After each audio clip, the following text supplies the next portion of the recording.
Inshuti bavandimwe mwese mukunze kudukurikirana kuri no channel ya TV Agakiza, ndabaramukije mu izina ry'Umwami wacu Yesu Kristo. Nkuko mubimenyereye, uyu ni umwanya mwiza wo gukurikirana ikiganiro indongozi yo kwiga Bibiliya. Ubu twaba tugeze ku munsi ugira gatatu, itariki 23 Ruhenshi umwaka wa 2020. Reka mbere ko dutangura dusenge. Data mwiza sega w'amahanga, Imana y'amahoro, turongeye kugushimira cyane kuri kano gahe keza ngiye kuturonsa kugira ngo twige ku ijambo ryawe. Turagusabye ngo Muhemu wawe yaraturongore kugira ngo ntaryo agiye gutahura icyo tugomba ko. Ni mu izina rya Yesu Kristo tubisabye, amen.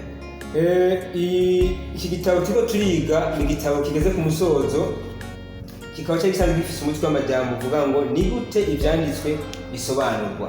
Mwagiye mukurikirana cyane ingene twagiye twiga inzira zitandukanye zo gusobanura ibyanditswe byera. Hama kuri kino gice tugezemo ikigwa cya 13 kikaba gifite umutwe w'amajambo uvuga ngo kubeshwaho n'ijambo ry'Imana. Kubeshwaho n'ijambo ry'Imana. Kuri munsi wa gatatu naho hakaba hariho umutwe w'amajambo uvuga ngo Yesu yoba ateye kubiri n'ibyanditswe. Aha abantu benshi bagenda bitwaza imirongo itandukanye yo muri Bibiliya, yaba imirongo na cyane ya Yesu Kristo, mu kwerekana ko Yesu Kristo atemera ibyanditswe icyo bivuga.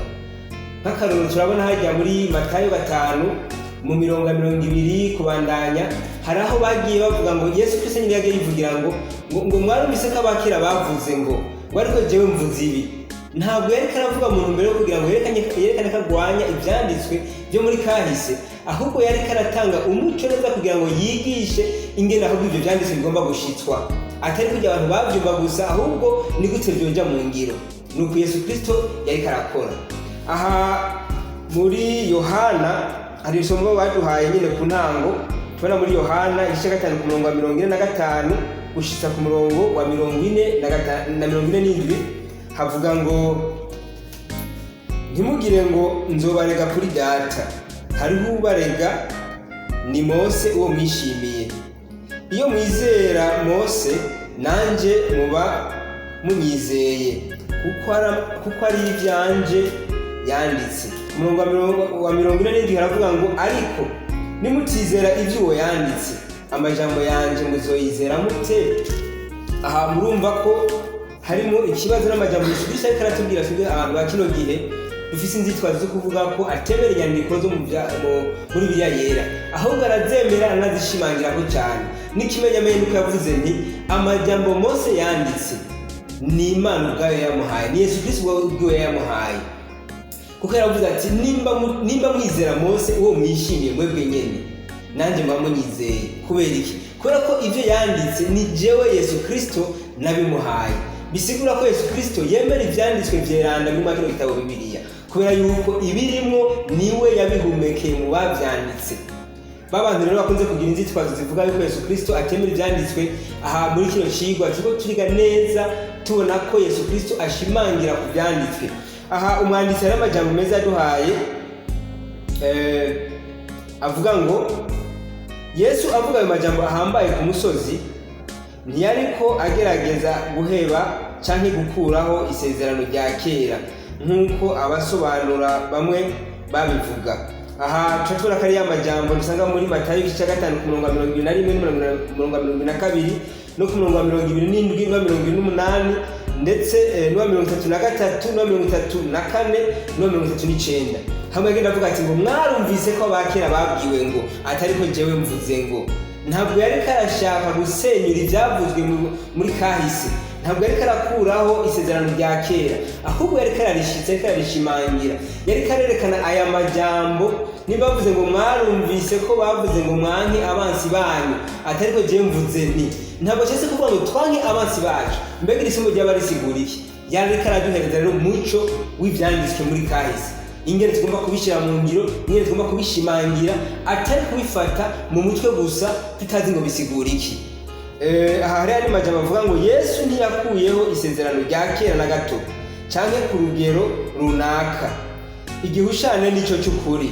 Mandi majambo ntaje gukuraho isezerano rya kera canke ngarigabanye ku bushobozi, ahubwo yaje kurishimangira, kurikomeza, kurishitsa mu buryo budasanzwe. Yesu Kristo aremera amajambo yanditswe muri iki gitabo Bibiliya nk'ayahumetswe nawe cyangwa nk'ayahumetswe n'Imana nk'uko tubwo abantu twoshobora kubivuga. Mu by'ukuri ryerekana uwo ari we. Isezerano rya kera ryerekana Yesu Kristo uwo ari we, ahubwo akomeza insiguro y'isezerano rya kera mu kudutumbereza ku byifuzo by'ubwa mbere by'Imana. Aya ni amajambo yumvikana cyane. Gukoresha ububasha bwa Yesu Kristo kugira ngo umuntu atiture cyangwa yake agaciro amajambo dusanga mu gitabo Bibiliya nk'icyahumetswe n'Imana, agashaka kwifashisha Yesu Kristo kugira ngo yerekane ko nawe ubwiwe atemera amajambo ari mu kino gitabo Bibiliya, cyangwa ko atigeze ayashirako akatizo cyane nakaga cyane kuri umuntu azi wabikoze, nk'uko abarimu benshi bakunze kubikora, bikwegera ko bivanye n'imico yabo, bikwegera ko bivanye n'inyungu zabo. Nakaga ni n'igihombo cyane, kubera ko hano hariho n'ijambo ry'Imana rivuga ko nguzokongera ko akantu n'agatonya cyangwa agakura ko akantu n'agatonya kuri ibi byanditswe byahumetswe n'Imana, nawe azokurwa kuri wa mugabane wazojya mu ijuru. Bisigura ko rero ijambo ry'Imana ni ryera, ni ryahumetswe, kandi Yesu Kristo ubwo yabishimangiye mu majambo menshi twagiye tubona hano muri Matayo mu gice 5, ko yagiye ashimangira cyane kubyanditswe ko isezerano rya kera Yesu Kristo araryemera kandi arihagazeho cyane. Aho kugabanya ububasha bw'ibyanditswe, Yesu abandanya gushira hejuru ibyanditswe nk'indongozi yo kwisunga no kwizigira. Aya ni amajambo meza cyane kandi ahumuriza umuntu wese ariko aratwumviriza kuri no channel ya TV Agakiza.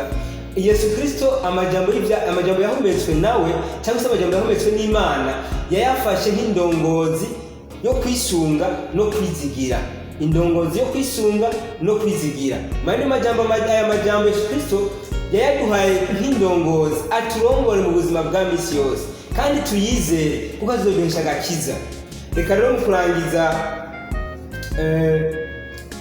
ndangize mbabwira nti Yesu Kristo niwe karorero kacu, kandi Yesu Kristo niwe yashimangiye kuruta abandi bose ibyanditswe yemeza ko byahumetswe n'Imana, nkuko twagiye tubibona muri ano majambo, na cyane cyane nkuko twabibonye muri Yohana igice 5:45 kugeza ku 47, ko yavuze ati nimba mwizera ibyo Mose yanditse ni jewe mwizera kuko ivyo yanditse ni je nabimuhaye.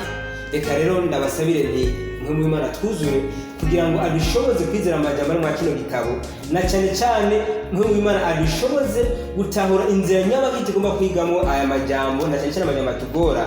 Nivyo nambariza mwese dukurikirana mu izina rya Yesu Kristo. Dusenge. Data mwiza, turongera kugushimira kuno mwanya mwiza uduhaye ryo kwiga ijambo ryawe. Ndakwingize kugira ngo mpemu wawe akomeze kutuba hafi, akomeze kutwuzura, maze aturongore kugutahura ibyanditswe byawe, aturongore kugutahura ko Yesu Kristo atubereye akarorero mu kwemeza ko ibyanditswe byera byahumetswe n'Imana. Reka rero natwe mu mwera dushoboze kugira ngo tuvyemere uko kandi tuvyizere, tubigira n'indongozi. Ni mu izina rya Yesu Kristo tubisavye, amen. Mwariko murakurikirana ino ndongozi mufashijwe na mwene so Nimai Jackson mu mishinga y'Abadventiste umunsi w'indwi mu Kanyosha. Ndabibutse gatonya kuri abandi badakunze kudukurikirana cyane, murabe haje hasi murabona handitse subscribe, ufyonde kugira ngo bikorohere kugira ngo uzobandanye gukurikirana ibiganiro